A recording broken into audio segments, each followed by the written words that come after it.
मैंने जीवन में कोई पाप नहीं किया, फिर भी इतना दरिद्र क्यों? जानिए भगवान विष्णु से। जय श्री कृष्ण। दोस्तों, आज इस कथा के माध्यम से हम जानेंगे कि क्या हम जैसा कर्म करते हैं हमें वैसा ही जन्म मिलता है। आखिर पुनर्जन्म और कर्म का सिद्धांत क्या है और ये कैसे काम करता है, इसे हम गरुड़ पुराण की कथा में जानेंगे। गरुड़ पुराण हिंदू धर्म का एक महत्वपूर्ण ग्रंथ है जिसमें मृत्यु के बाद की स्थितियों, यमलोक, पुनर्जन्म और मोक्ष से संबंधित गुण रहस्य बताए गए हैं। इस पुराण में विशेष रूप से यह बताया गया है कि मनुष्य के कर्म उसके अगले जन्म को निर्धारित करते हैं। इस सिद्धांत को समझाने के लिए कई कथाएं दी गई हैं। उन्हीं में से एक प्रसिद्ध कथा आज हम आपको सुनाने जा रहे हैं।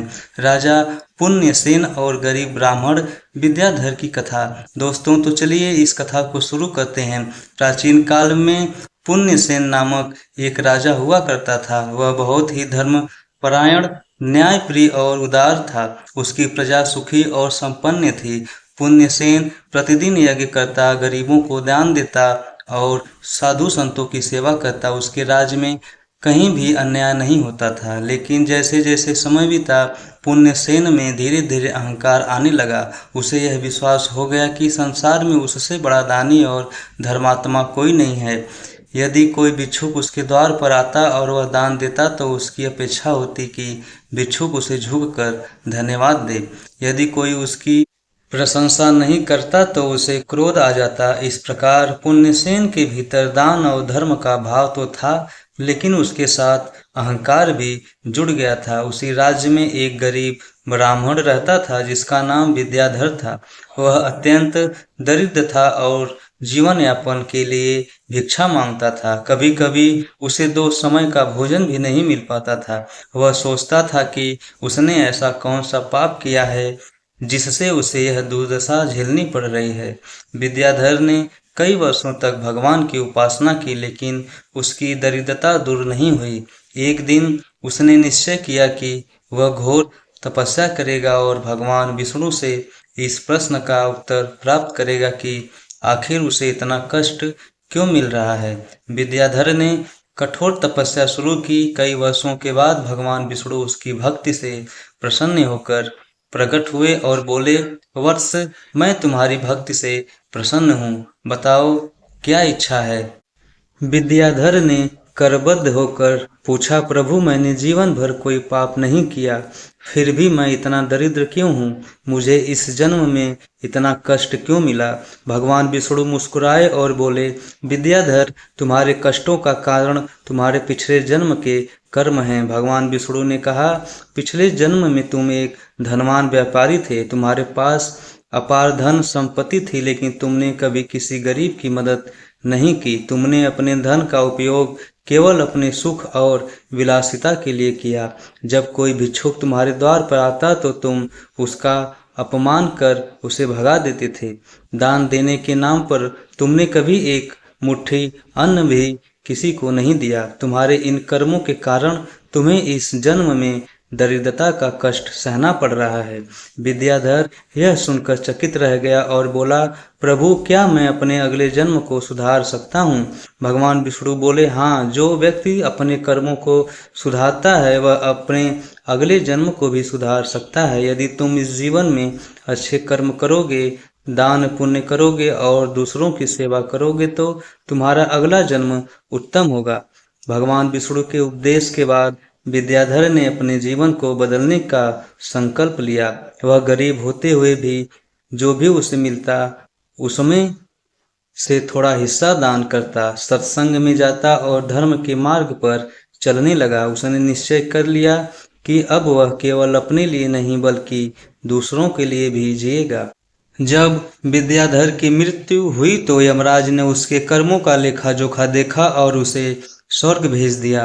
अगले जन्म में वह एक समृद्ध और बुद्धिमान ब्राह्मण के रूप में जन्मा, जिसने धर्म और सत्य के मार्ग पर चलकर लोक कल्याण किया।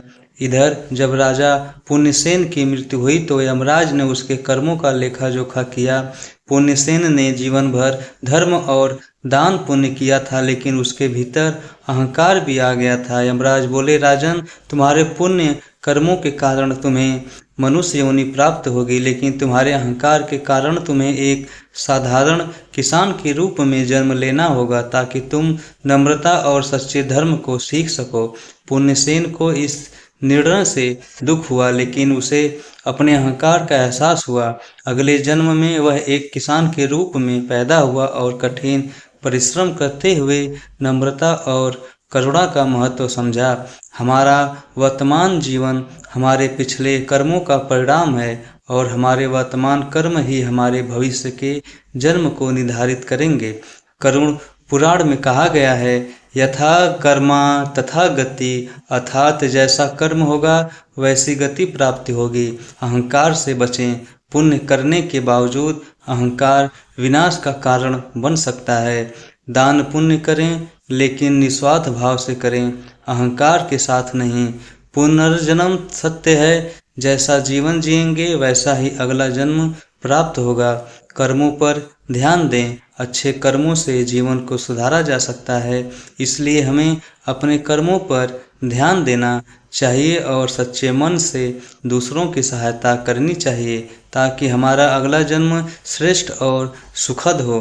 कर्म के फल की व्याख्या इतनी आसान नहीं है। शब्द ही हमारे कर्म हैं।